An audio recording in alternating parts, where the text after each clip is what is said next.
Então, Adriele, uma grande questão que as empresas têm vivido é a questão da retenção de talentos, né? Isso é um tema discutido em âmbito mundial.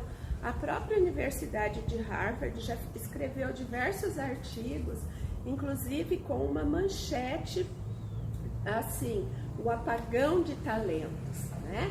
Outro, onde estão os talentos das empresas? Verdade. E aí, nesse sentido, a gente fica pensando o que fazer, né? Para que, então, essa empresa, ela consiga atrair o melhor candidato para sua vaga, que ela possa desenvolver, investir para desenvolver competências e habilidades desse funcionário, mas que ele seja um talento que fique na empresa, que coloque todo o seu conhecimento em efetivo trabalho, em efetiva produtividade, né? Então, quando a gente começa a observar isso, a gente não consegue fugir muito da gestão de pessoas, né? E o que é essa gestão de pessoas? A gestão de pessoas é você desenvolver pessoas, você formar pessoas, você fazer com que as pessoas saiam de um estado atual para um estado futuro. E para isso, então, a gente tem as políticas básicas de gestão de pessoas, que as empresas precisam investir nisso, né? Então, essas políticas básicas são o processo de descrição e análise de cargo, plano de cargos, plano de salários, plano de carreira, um bom processo de diagnóstico, mapeamento de competências e aí implementar então o processo de seleção por competências, um processo de gestão, de remuneração por competências, né? E aí é importante esse teu olhar como contadora, como uma especialista em gestão estratégica, como é que você, numericamente, né, os indicadores de desempenho, você percebe isso, essas políticas básicas de gestão de pessoas e essa possibilidade de atrair e reter talentos? Então, Marisa, assim, eu acredito que os gestores eles têm um déficit em entender a diferença entre despesa, custo e investimento. E é onde acaba impactando nas decisões e na hora de investir nesses projetos. Por que eu digo isso? Contabilmente, nós conseguimos ver os números e são claros quando tem alguma deficiência na parte de gestão de pessoas. E a rotatividade também mostra para nós que existe uma deficiência na gestão de pessoas. Então, assim, do meu ponto de vista, eu acredito que o que falta é entender todo o trabalho. Mas para entender todo o trabalho que é realizado, precisamos entender o que é custo, o que é despesa e o que é investimento. Para ficar mais claro, para trazer para as pessoas que talvez não entendam essa linguagem. O custo, ele é ligado diretamente na fábrica, naquilo que influencia a produção. Um exemplo mais prático, no caso de indústrias, né? A indústria, o que é custo para uma indústria? O que é ligado diretamente na atividade dela. O que é uma despesa? A despesa numa indústria, como exemplo, pode ser uma despesa administrativa, a conta de água, de energia, é aquilo que esporadicamente tem na parte administrativa, ou algo que aconteceu e a empresa não estava esperando por ela.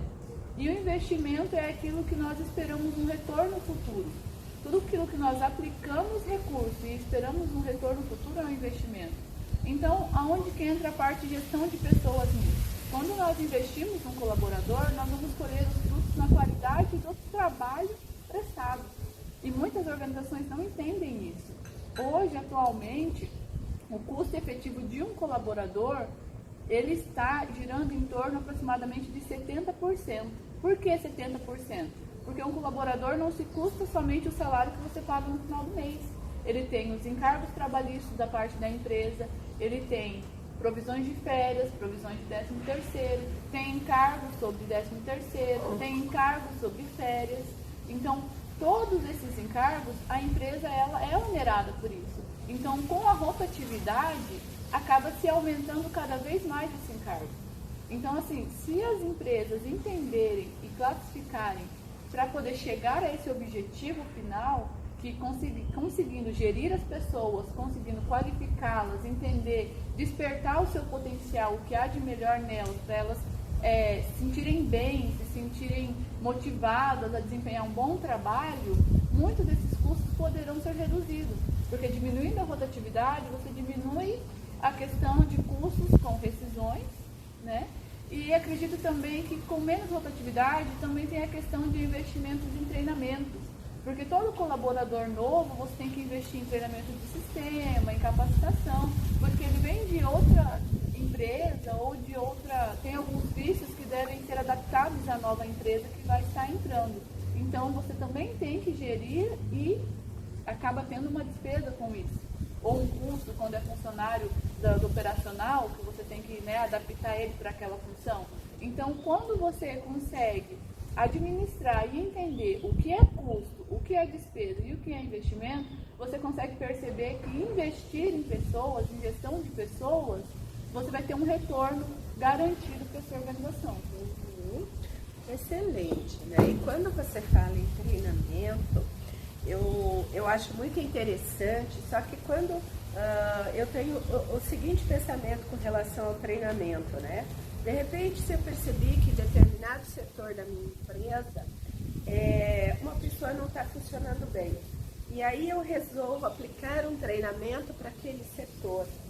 Mas se eu não fiz o diagnóstico, né, das pessoas que trabalham ali, se eu não fiz o mapeamento da competência daquelas pessoas, pode ser que eu aplique esse treinamento generalizado e eu não colha resultados, né?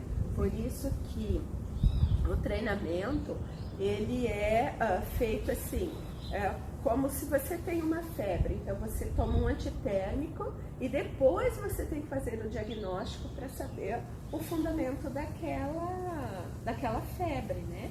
Então, nesse ambiente empresarial é a mesma coisa. O treinamento, ele é um antitérmico que você aplica, mas depois é recomendado que a empresa trabalhe o desenvolvimento de competências e habilidades para se tornar os talentos. E o que é bem comum, que eu vejo que os empresários têm essa dificuldade de entender, eu contratei a pessoa para essa função, mas talvez ela desenvolva um talento em outra função. E não existe essa, qual seria a melhor palavra? Curiosidade em desenvolver essa pessoa para outra função, para descobrir, como você disse, qual o talento dela. Né? Então, assim, pode ser que você tenha vários talentos na sua organização e você não sabe. E você está trazendo mais pessoas de fora para cumprir algo que você precisa, mas você realmente tem já na sua organização e você não sabe, porque você não tem esse trabalho de gestão de pessoas. E ao contrário também, você pode acabar perdendo excelentes profissionais porque você não soube gerir o talento que ela tinha para proporcionar à sua organização.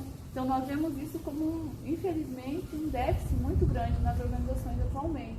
E a contabilidade reflete isso, com as movimentações dessas contas e com o volume, né, que vem aumentando cada vez mais das cargas tributárias.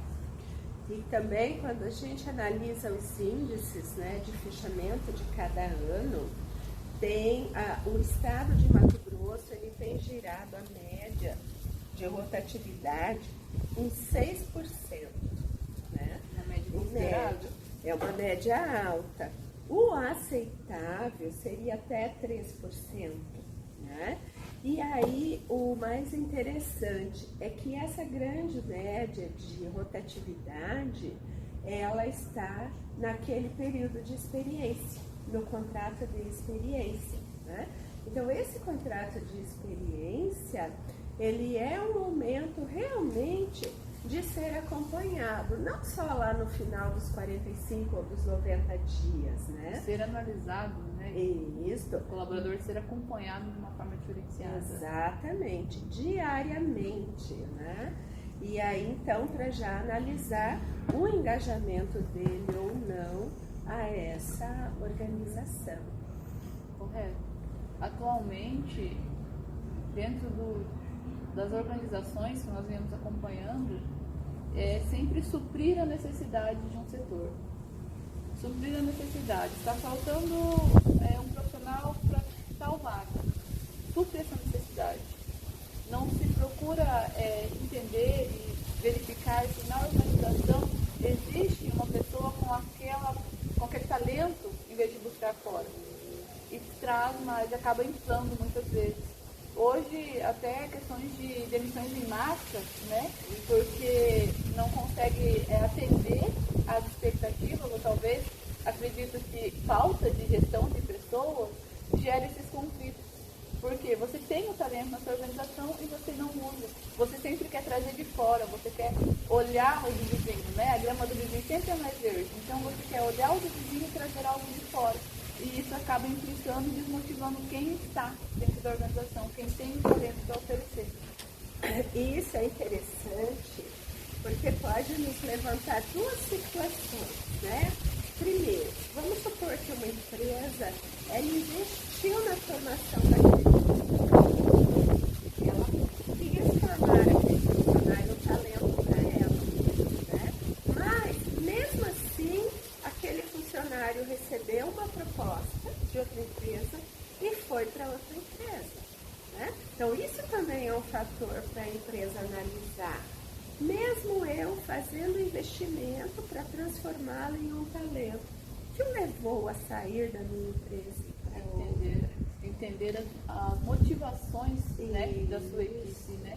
O que o motiva a estar e a sair.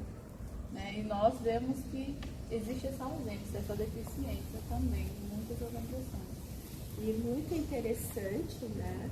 Porque nós estamos foi uma década que nunca se pensou tanto em pessoas dentro da empresa como essa década.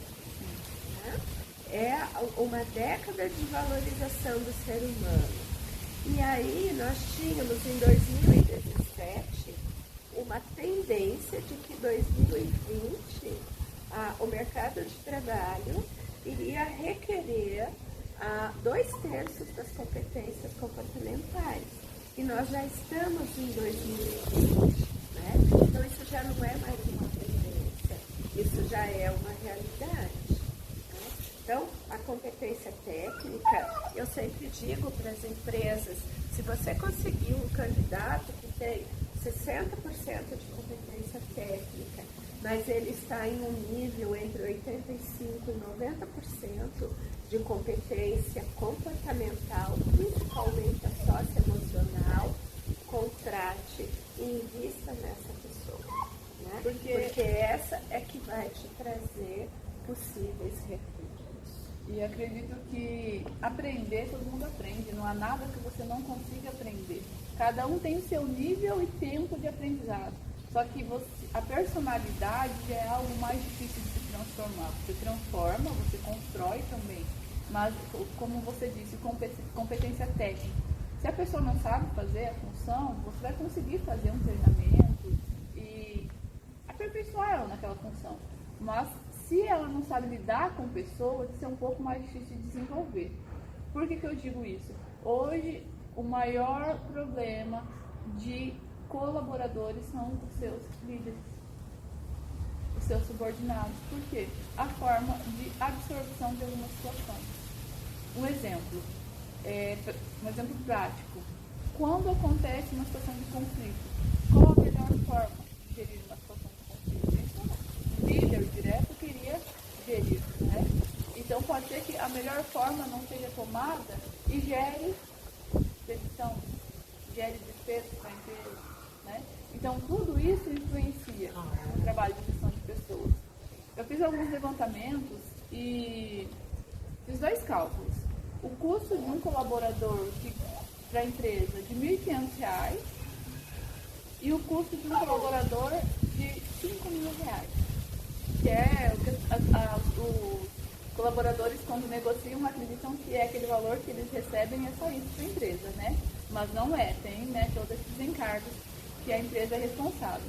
Então, hoje, uma empresa que ela tem R$ 5.000 de obrigação com o colaborador, ela também tem que cumprir as demais obrigações, que se tornam R$ 3.500 a mais para ter aquele colaborador na organização, totalizando R$ 8.500. Então, se o colaborador acredita que ele não está sendo valorizado financeiramente, não é uma realidade, porque ele é uma pessoa que agrega um valor considerável para a organização, mantê-lo. Mas se ele não foi despertado esse sentimento dele, se ele não foi motivado, se o líder dele, o seu superior, não o motivou, isso acaba se tornando uma despesa para a empresa, porque todo mês ela vai ter, mas o colaborador não vai estar produzindo, não vai estar entregando aquilo que ele é para entregar. Então, infelizmente, as pessoas não entendem e só querem saber dos números, não querem saber o porquê eles estão desse tamanho, ou porquê cresceu dessa forma, ou porquê o aumento na rotatividade. Muito bom, Adriele. Acredito que foi uma explicação bem interessante, né, para apresentar para as empresas que a gestão de pessoas ela não é para uma empresa de grande porte, para uma empresa sociedade anônima. Ela é desde uma micro e pequena empresa, onde tem pessoas, a gestão de pessoas se faz ali. Eu concordo plenamente. Eu acredito que o diferencial de uma organização é saber lidar com pessoas. Hoje o profissional ele pode ter todos os títulos que você imaginar. Se ele não souber lidar com pessoas, nada vai adiantar.